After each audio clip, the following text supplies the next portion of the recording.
I get the pleasure of hosting you this evening with my good friends Matt and Andy. We three have such a passion for young people and for great youth work, and it's encouraging to know that presumably you're the same, because you've turned up this evening, and that's really great. So a bit of context about us. My name's Becks. I work for the Inspiring Ipswich project. I work in communications for that project, but I have an immense passion for investing in the faith of young people, which began through involvement in Suffolk Christian camps, and particularly a camp called Summer Madness, which is a camp for 14 to 19-year-olds. And I've had the privilege of being part of that team for several years and speaking at that camp. And that's just been an amazing journey for me. And then last year, got the joy of spending time with the young people at St. Matt's Church, and just was a huge learning curve. So I don't have expertise in this area, but I have huge passion for this area. So I like to think that makes up for it a little bit. But I'd love to introduce you to my good friend Matt. Tell us a bit about Matt. Yeah, so my name's Matt, and I work for the Diocese. I've been in this post really for about 18 months now, trying to encourage and enthuse churches around the diocese to take young people seriously and to think about young people in the plans and the decisions they make. I've been involved in church youth ministry for about 30 years, and it's still a passion of mine. The older I get, the more passionate I become about it. So thanks, Becks. Love it. And my good friend Andy as well, he works on the Inspiring Ipswich team with me. Brilliant. Thanks, Beck. So yeah, my faith really came alive in the context of youth work, and I left school and pretty much then went to be a youth worker, and I've been doing it ever since. So kind of 12 years experience now of being a youth worker. And yeah, I've just come from a youth work session today, the first one I've actually seen young people face to face since the pandemic really. And yeah, just feel really energized coming out of that session and coming to talk to you tonight about young people. So yeah, that's great. We look forward to hearing more about that later on. So we're going to be together for just over an hour. We build this as having an 8:30 finish time, but we're actually going to aim to finish at about 8:15. So it's always nice to kind of under promise and over deliver on those things, I think. So it's going to be a mixture. We're going to try and change it up a bit so that yeah, it has some good pace this evening. So we're going to have a mixture of some content being presented by Andy and Matt and some conversation. Later on, there'll be a chance for a Q&A and a brief time in some breakout rooms as well. Do make use of the chat throughout the evening, particularly if you want to flag something later on in the Q&A, either make a note of it or pop it in the chat and we'll come back to it.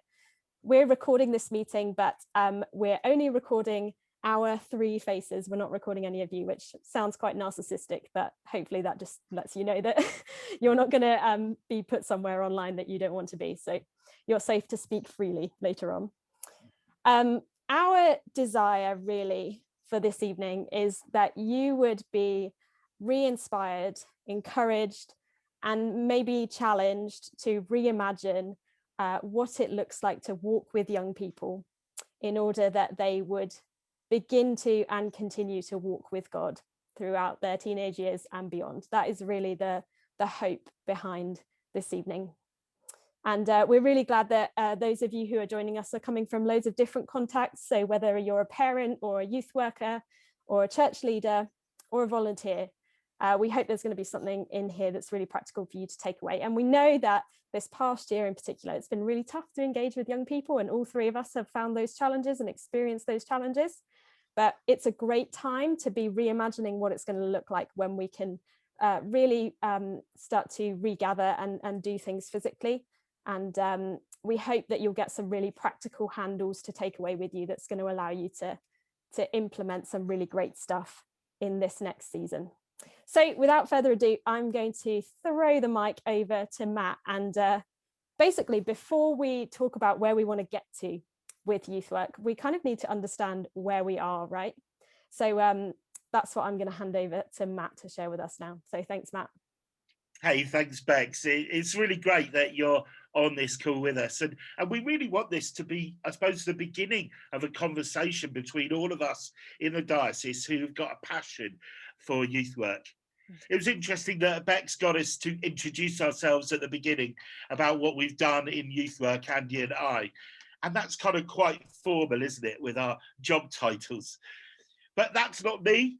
And there's stuff that I really want to tell you about me that I want you to know. I want you to know that I love Wonder Woman and superheroes in general. I want you to know that during lockdown, especially lockdown 1, it caused me to take a diploma in cryptozoology, which might sound really grand until you discover that it's just the study of Loch Ness monsters and other weird and wonderful creatures. I want you to know that I'm so passionate about that I take some annual leave every year to go sort of discovering these strange creatures. I want you to know that the geeky side of me likes playing Risk with my mates, and I play World of Warcraft, and I read fantasy novels. I love Cornwall and I love pretending to surf.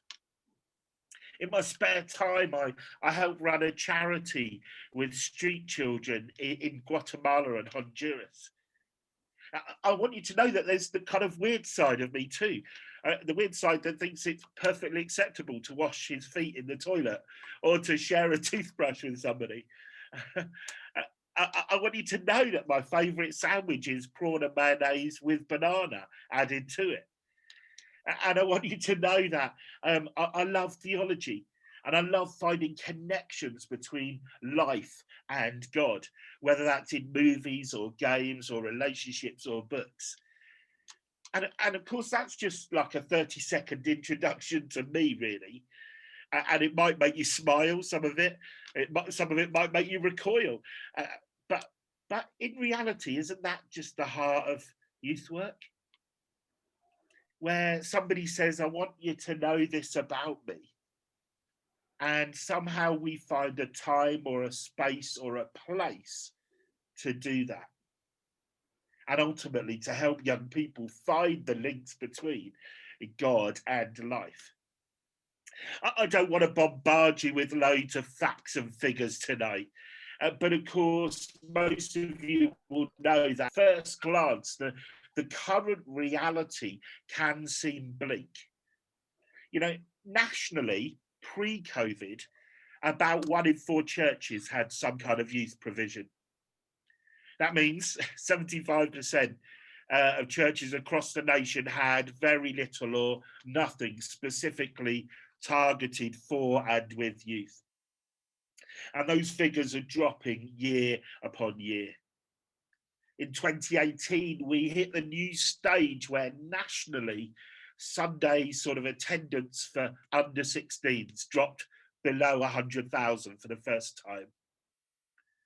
You know, out of our population, that's only about 1%, just over 1%.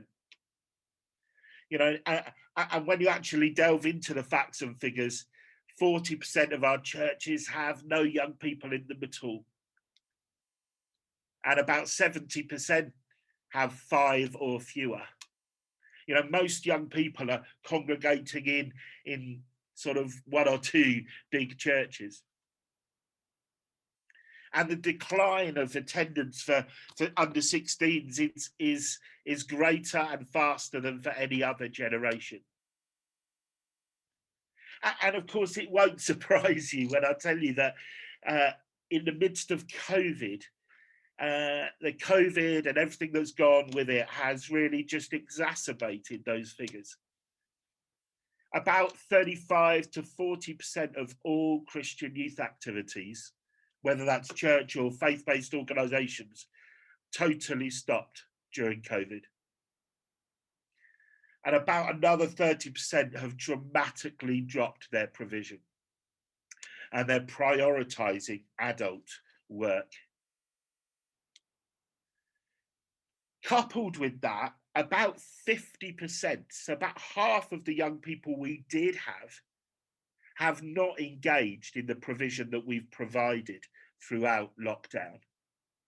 For whatever reason, Zoom and other online activities haven't really engaged them. And it's not just about not having access to technology. There's something else going on with them.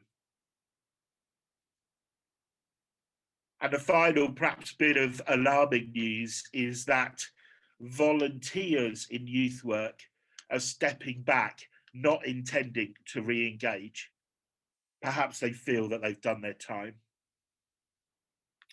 And if we narrow our focus to Suffolk, to our diocese, well, it's true to say that in Suffolk, the situation was always more dire than the national average, actually. Really, roughly speaking, we've got 450 Anglican churches, and we've only got about 500 young people in all those churches. And I think that's being quite generous. And anecdotally, as I've talked to church leaders and youth workers, we mirror the national stats, really, with about 30% of groups closing totally, and a rise of loneliness and mental health issues with our young people. The truth is, we're losing our fringe young people quickly through COVID. And if I can put it bluntly, the church is emptying of young people and getting greyer by the day. And we can just brush that off and ignore it, or perhaps let the sting of those statistics propel us into action. You know, when you think of an alarm bell, when you think of a fire alarm, maybe, normally an alarm bell causes us to instantly stop what we're doing, to orientate our entire selves, our entire resources, our presence, our consciousness to the issue at hand. If it is a fire, everything else stops and we get out the building. We get up and we solve the problem. And the alarm bell has been ringing in our churches for a long time. But somehow we just haven't grasped the message. Perhaps we want to leave it to other people, or we blindly think that it's too big a problem. But I think it's critical that we start making young people a priority, even at the expense of other areas of church life. But I know most of you on the call here will get that because you're here listening. Now, I just want to say it's not all doom and gloom, guys. Actually, there are churches, and there are churches in Suffolk that have seen growth through the COVID lockdown. Despite a lack of physical presence, they've seen growth. I won't embarrass her, but there's a youth leader on Zoom here today who's seen her attendance more than double. Not through some radical, flashy new youth service, but by simple door-to-door work, week in, week out, on the back of a longevity of relationship in the community. And I know Andy's come straight to this call off the back of a new youth club that's just been launched, which I'm sure he'll share with us later. And interestingly, unbelievably almost, young people seem to be reporting a lower use of technology. They're actually saying they want to meet with people face to face. Young people want to be seen, even though they might turn the camera off. They want to know that they've been noticed, and they want to know that they matter to us.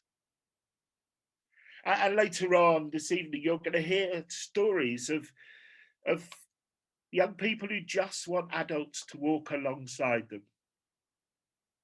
And so as I close, I think in our churches, we're desperate for it to get back to how it used to be. But what if how it used to be wasn't that good anyway? Most of you will know the old illustration of Blockbuster video stores and Netflix DVD sending service.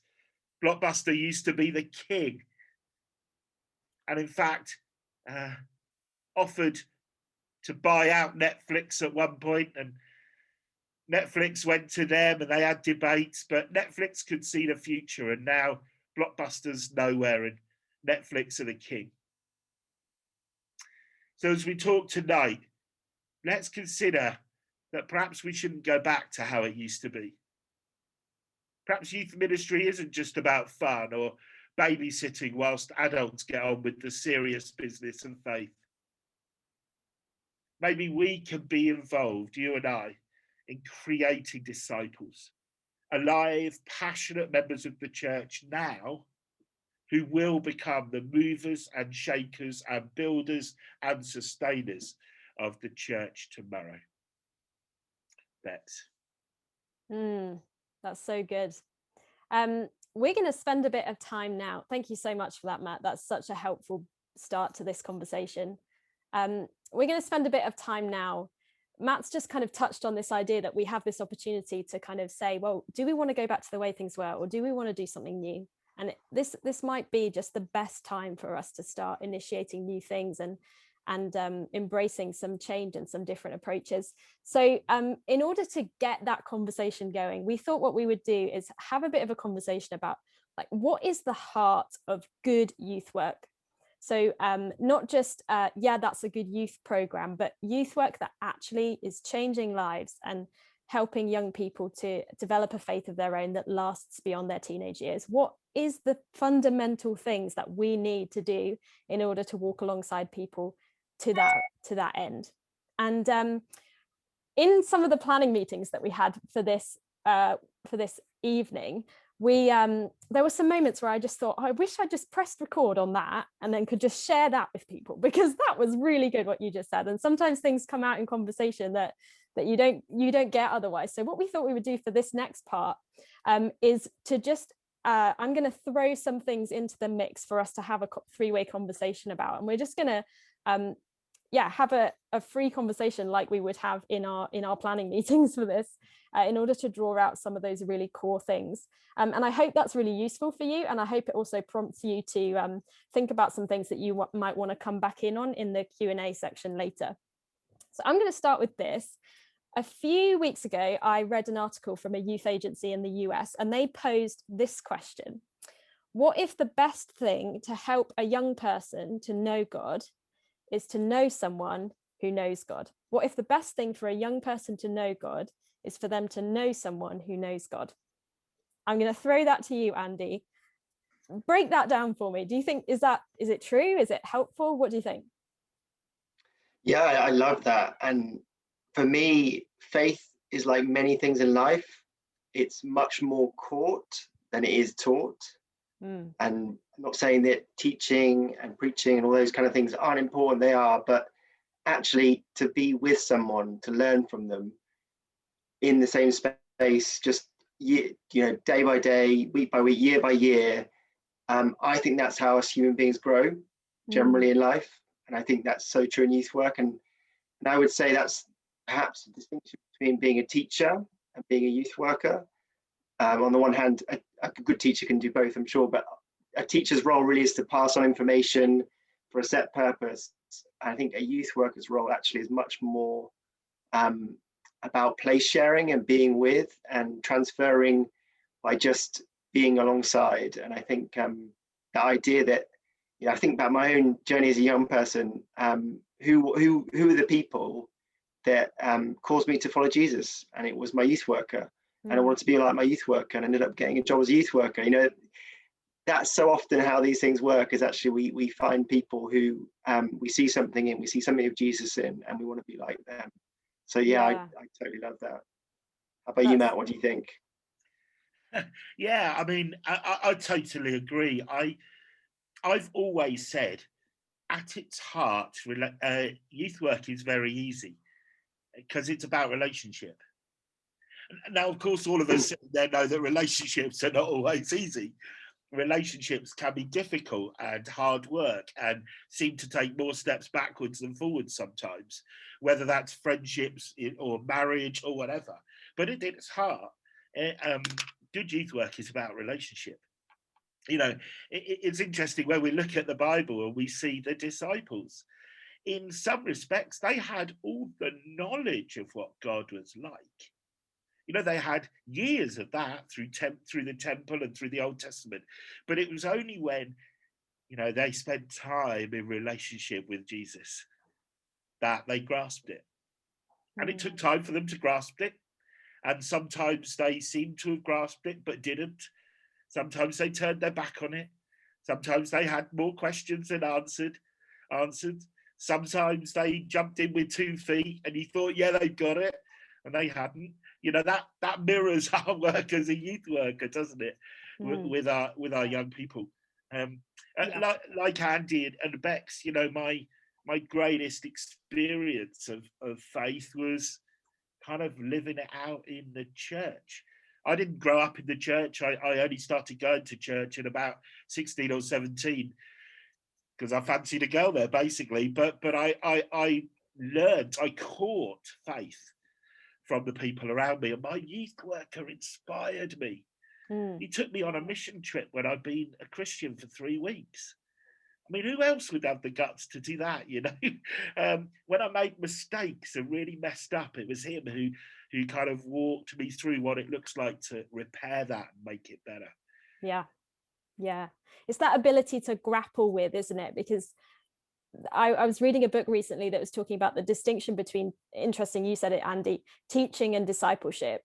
And in discipleship, you have to have feedback loops where it's just as valid for somebody to say, I don't get that, or I don't like it, as it is for them to give a correct response or agree with what you're saying. And to have those like conversations where you can wrestle things backwards and forwards, and it's okay for a young person to say, that doesn't make any sense, or like, what are you talking about? It's creating those environments where like that discipleship process. That's quite unusual happens. In church, Becks. That's quite unusual in church, because in most of our church experience, certainly on a Sunday service, and probably even in our Bible studies, you know, the ability to say, hands up, I don't understand that. I don't get that. That doesn't fit my current reality. You know, that doesn't often happen in church. And so if the youth group is the place where that can happen, how amazing is that? So let's talk about that then. What would it look like to create an environment that fosters relationship and friendship and those sorts of things? What would that kind of environment look like? What do churches and communities need to have in place? Andy, do you want to kick it off? I'm going to steal one of Matt's quotes and say it's quantity time as much as it's quality time. And what I mean by that is it takes time to build these kind of relationships with young people. You don't get it in one session. You don't get it in a couple of months. You know, it's the time over a consistent period of you being around that will make a huge difference in the life of a young person. Young people, I don't know if you've noticed, they're a bit prickly and they're not always opening up straight away. They take a bit of time. They're a bit suspicious of adults in their lives. They're not used to having adults in their lives who aren't their parents or their teachers. It's not something we do very much in society. But if you can create a space where it's safe and it's becomes normal to spend time with a youth worker, an adult, a volunteer over a consistent period, like I said earlier, you will transfer so much just by being present with them and being with them.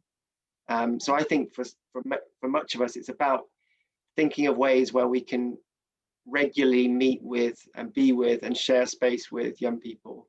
And teaching is part of that, Bible studies are part of that, but it's also the life stuff, isn't it? It's not just, it's not about head knowledge, it's about how, you know, it's about how you are with someone, how you make food with them, how you share food, whatever it is you do with them. It's about how you are in those moments as well. Yeah, I'm sure young people learn as much about God when they're with me hunting the Loch Ness Monster as they do when we're trying to do an exposition of 1 Peter. You know, I launched at the beginning, I gave you a load of kind of facts about me, but that doesn't happen in real life, does it? You don't get somebody giving you a 30-minute spiel about who they are. It takes time to build that relationship. And whilst I'm so grateful for those people in churches who are willing to go on a rota and help for youth work, actually the truth is, you know, it takes a very long time to build a relationship with somebody if you've only spending 1 hour a week or 1 hour every 5 weeks on a rota. You know, to build relationship with young people really takes time, and just as much time maybe outside of the Sunday school sort of setting than inside it, maybe. So can we tease out some of the practicalities of that then? So what does that look like? We're all quite used to thinking in terms of like a Sunday model. So we have a rota, the youth work is responsible for the rota, the volunteers are responsible to turn up and give their best in that hour or a couple of hours. So how do we make that shift beyond a Sunday? How does that begin to happen? What does that look like in practice? Well, sorry, Andy, I'll jump in. I think, of course, you're right, Becks, beyond a Sunday is important, but actually we can change some of what we do on a Sunday to help that to take place. By that, I mean, social time is important, to just chill and chat and hang out and, half listen because you're on your phone. That stuff's really important. And, maybe we can create space for that on a Sunday. It doesn't, Sunday's a special day, so we have to make sure we're talking about the Bible on Sunday. No, talking about the Bible will happen, but sort of the social space is important too, where young people can feel really comfortable. Is the actual room they're in a comfortable space, or is it kind of the last resort? The young people were thought of last, and they get the dirty old room round the back, down the steps, round the corner, but under the pipes. The dirty. It's making a place that's conducive to building relationships in, just as a starter. Andy. Yeah, 100% agree, and I think if you can make a space in your church for young people that's theirs and that they can own, that'd be great. Just thinking of some of the people on this call who maybe are parents as well, and you will know if you're a parent of a teenager that as much as your kid loves you, they might not always want to spend loads of time with you as a parent, and they might not actually at that stage of their life want to share their deepest, darkest things that are going on with you as a parent, and that's quite hard to hear. But actually, it's a stage of life, and one of the things that you can encourage them, or you can encourage young people in your church, is to find other adults who are safe and think it through safeguarding wise. We talk about that a bit later perhaps, but who they can go out for a coffee with, they can spend time chatting with in the church, they can go for a walk with every now and again, just to share time with, and unload, share the things that, to be honest, they're not going to tell their parents that are going on in their school life, but they might tell someone who they've spent a year kind of getting to know, and tell them their doubts about faith, their questions, all those things they wrestle with. Go for it, Matt. Getting involved in the rest of their life too. I remember going to see a performance, a play in a theatre. Now, theatres aren't really my thing, but one of my young people was performing in it. And you know what? The beam that came across her face when she saw me in the audience, cheering her on, being there for her. Going to a football match, the important football match that one of young people is playing in. Learning a bit of a new hobby. If they're into Lego, then get involved in Lego. If they're interested in Roblox or Minecraft, then learn a bit about that. Not to try and be cool, but to sort of stand alongside them in that. So much of what you've just said, I feel like I learned the hard way when I started out in my youth work journey. I had all the rotas and I had like a full program planned for a Sunday and all the content I was going to do, because genuinely, that my desire was to teach and I want to help people follow Jesus, and I had all the good intentions, and just the first few sessions just fell totally flat.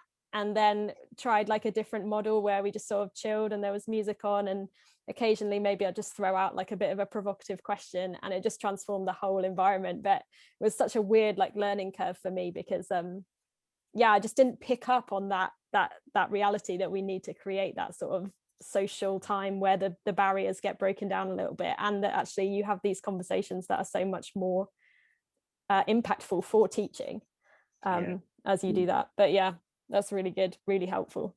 Some of the things you are talking about, it does sound like we have to acknowledge it. It sounds quite costly. It sounds like a big time commitment. Can you just like be, you know, specifically attack that the fact that it is a cost. And yeah, I think it is a cost, but I think it's a cost worth investing in. And I think in terms of talking about that kind of idea of a mentoring relationship, you know, maybe you go out for a coffee once a week. You'd go out for a coffee for a friend, wouldn't you? You know, I think it's the same kind of commitment. And actually, you can have a different relationship with a young person, and it's going to be slightly more boundaried, perhaps, than a friendship. But it's an investment in someone who you can change their life, you know, by being that person who changes alongside them. And that, for me, is worth the cost, isn't it? There's a cost to being on a rota, any kind of rota, isn't there? There's a cost to giving up, you know, your opportunity to be in church on Sunday morning or whatever it is. But you will get back from it in ways that you wouldn't even imagine by working with young people. It's an amazing thing, and I would just encourage people to embrace that cost. Yeah, and you're right, Becks. It's good to acknowledge that there is a cost to it. You know, coming home from work and throwing dinner down your neck, trying to, you know, get out within 15 minutes because you got youth group. You know, I understand that cost. I know what it's like to stand outside on a cold, wet November evening, you know, feeling like we're more of a policeman than a youth worker. I think that's where team comes in. You know, when you try and do youth work on your own, it's not the most professional way to do it, but actually you feel like you're on your own. But where there's team, that really helps. And also, you know, go back to what I was sharing at the very beginning, you know, small is beautiful. And if you've only got a youth group of 4 or 5 young people, well, that can be done with them. You can actively look after and care for 4 or 5 young people. You can grab a coffee with them once a month. You can go watch it. When you've got a youth group of 30 or 40 or 50, which I've run, that's a lot harder to do that with, you know. So in this case, small is beautiful. You know, if you can only think of 3 or 4 young people who are in or around your church, then that kind of relationship stuff can be done and still remain so. So can we break that down a bit further for those 2 different contexts? So first, speak to, okay, what is a youth worker trying to do to make that happen? So what are they trying to mobilize their team to do? And then if I'm a volunteer wanting to be part of youth work, what should I be what should I be up for? Can you tease those 2 distinctions out? Andy, do you want to go first?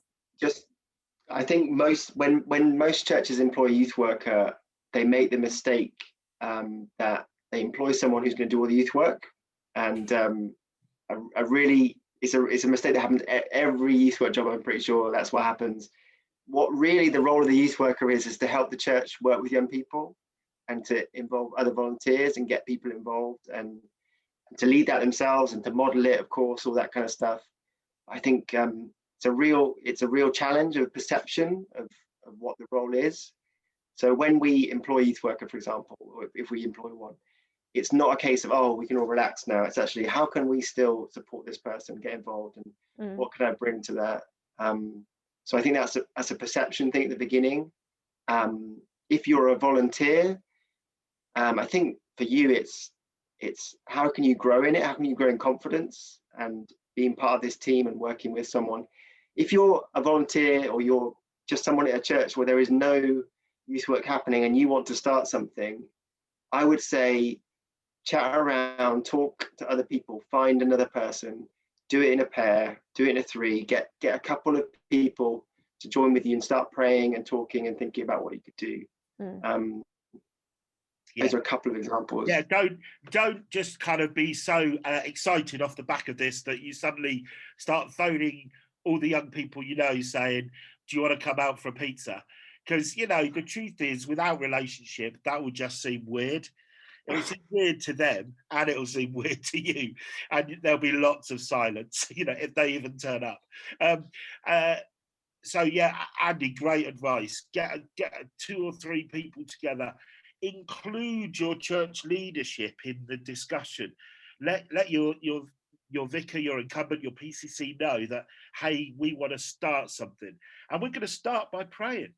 We're going to start by praying. We're going to start by making a list of any potential young people that we might know, young people who came to a holiday club that we ran 5 years ago, and we've still got their names on a bit of paper somewhere, and they're not young people anymore.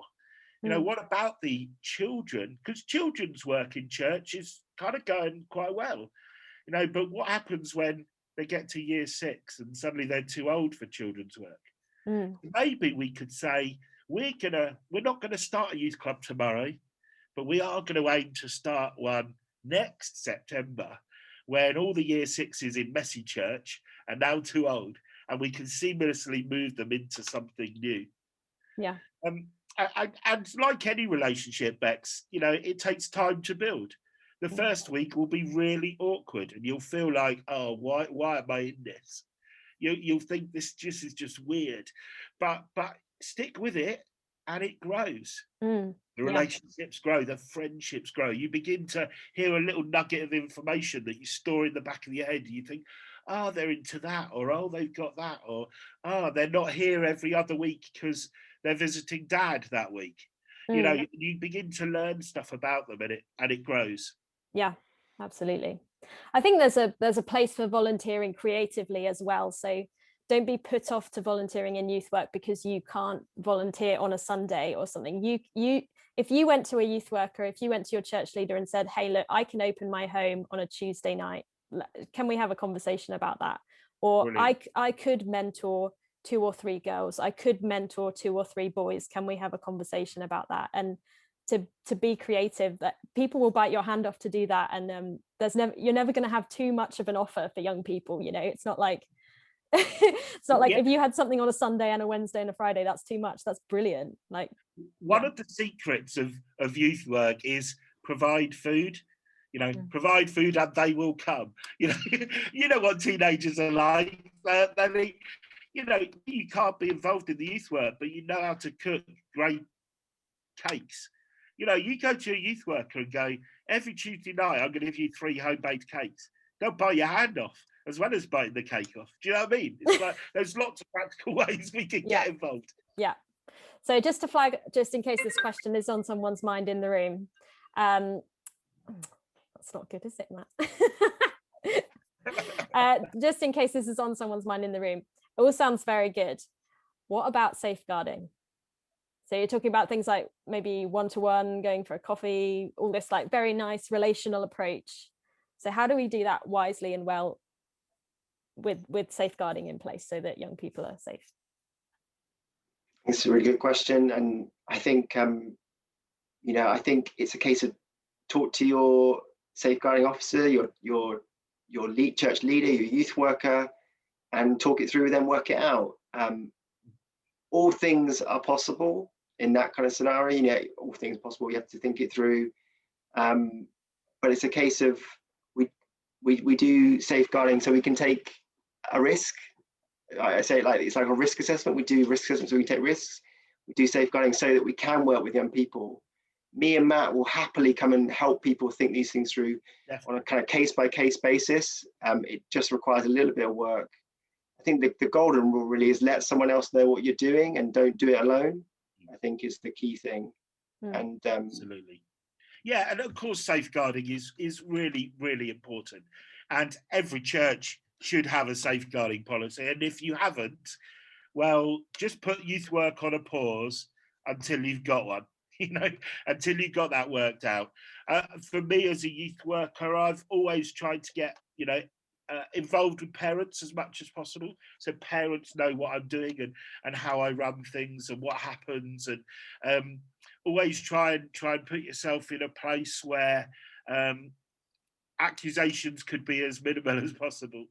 So going out to a public place, a public coffee shop, McDonald's, those sort of things are sort of preferable to meeting in your house on your own, that sort of stuff. But as Andy said, yes, there is a risk. That's part of the challenge of youth work. but doesn't mean we shouldn't do it. Yeah, I would just echo that with sometimes the cost to doing it, the cost to not doing it is greater. So sometimes we can put so much, we do things out of an abundance of caution. And that means that actually what we end up doing is not building relationships with young people. So I love that I've heard you say that before, Andy. It's such a clarifying thing that we do the safeguarding so that we can not take risks with young people, but we do the safeguarding so that we can go into situations where safeguarding is required and where those things need to be in place. Yeah, that's good. That's really helpful. Anything that's on your mind from that conversation, go ahead and bung it in the chat. That will be useful for the Q&A in a moment. I'm going to pass over to you, Andy, now, and you're going to talk a bit about the rewards of great youth work. Yeah, thanks, Becks. Thanks, Matt. Really enjoyed that conversation.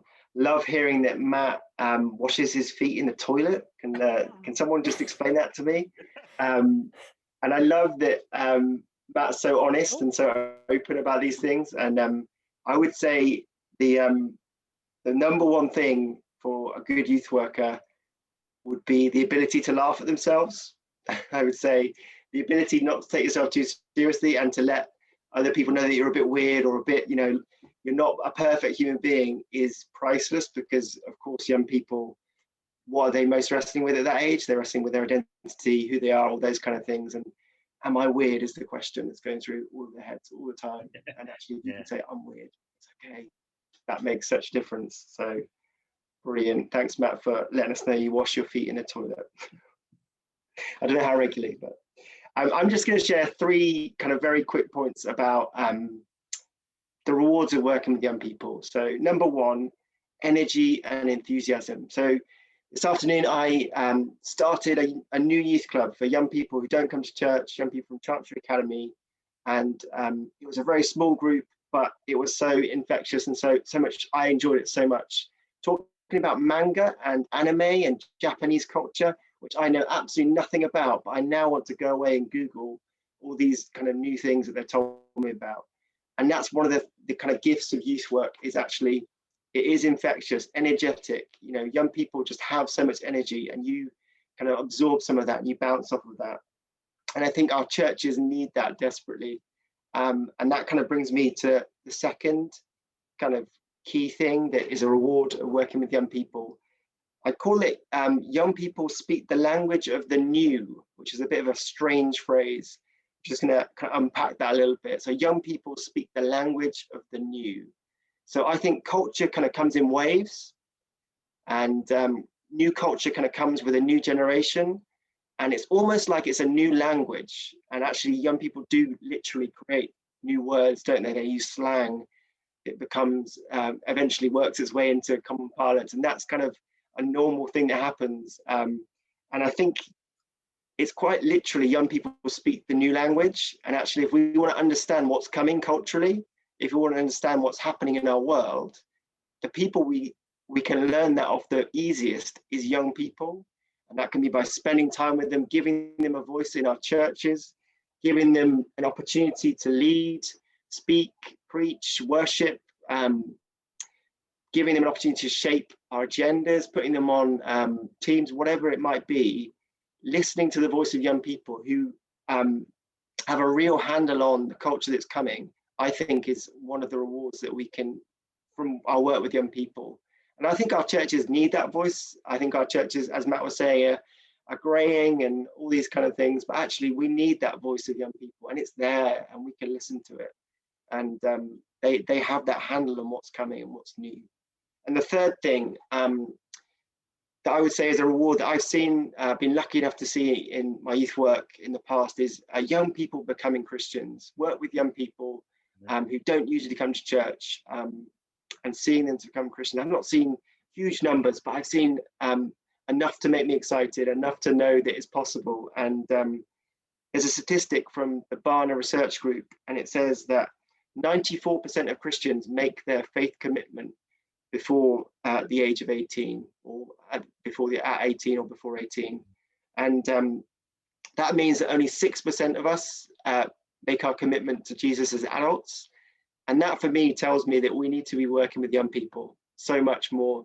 Young people that don't come to church, as well as those who are already connected. We need to be reaching out in our schools and making that space, making an effort to engage with them. I think it's a huge opportunity. It's a huge challenge as well. And I think as a church, we need to really engage with that. On that note, I've got a video we're about to share, which just has some young people whose faith just flourished in youth groups, and they're just going to share a few things about what it was about youth work that they're involved in that really helped them flourish.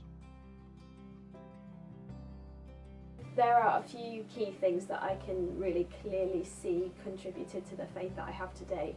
Being involved in CYM was really important for my faith as a teenager, especially being part of their events where I got to know youth leaders and just adults who wanted to spend time with me, wanted to teach me more about Jesus, and also help me grow in relationship with people my own age, Christians my own age was really important. There's nothing better than embracing the weird and wonderful world of Christianity with a friend by your side who can be weird and wonderful with you. So there were three things for me. So firstly was CYM in Ipswich. Those guys were awesome. They gave me the opportunity to lead and taught me how to share my faith with my friends and other young people. Listening to people who knew that Jesus was the best thing in life and who were living like that was the case was so compelling to me. Having mentors, having adults that on a one-to-one wanted to listen to me, wanted to help share wisdom and advice, and also wanting to pray with me on a weekly basis was vital to me. So I think there were two things that were major contributors to the faith that I have today. One of them was expressed by both my parents and my youth leader at the time, which was this sense of unconditional relationship. I always remember both my parents and my youth leader saying to me, "You can call us at whatever time of night, wherever you are, and we'll come pick you up." And I felt like the same was true when I was having conversations with them. Both of them, it felt like there was nothing off limits. I didn't have to have the right answer or have my faith in the right place in order to still feel like I was loved and valued and could have a relationship with them. And then there were maybe 4 or 5 adults who really took the time out to invest in me through mentoring relationships, taking me out for coffee, checking in with me, asking how I was, letting me know that they were praying for me, spurring me on to embrace the gifts that God had given me and to embrace the call on my life to follow Jesus no matter what. My church family, specifically a lady called Frida, because they genuinely invested in me, wanted to know how I was doing and prayed for me. Evening youth groups that involved pizza and fun and laughter as much as they did Bible and faith talk were so helpful to me. It was in those moments where I probably had some of the best conversations about life and faith, just in kind of unstructured free time. The second thing that was a major contributor to my faith, to the faith that I have today, is that my youth worker and our worship leader at the time both let me lead way before I was ready. And I know no one's really ever ready, but they let me lead when really I wasn't going to do a great job the first few times, and they helped me to develop and to grow. So I could see the difference that God would make in other people's lives through the things that I offered. And finally was my family, and really because they're the ones who lay the foundations for my faith, and also my nan sending me to a faith mission camp where I became a Christian. So they're the three for me. Now I work full-time in church ministry, and every time I see younger people join my teams, I always hope that I can be the kind of leader that my youth worker and my parents were to me growing up.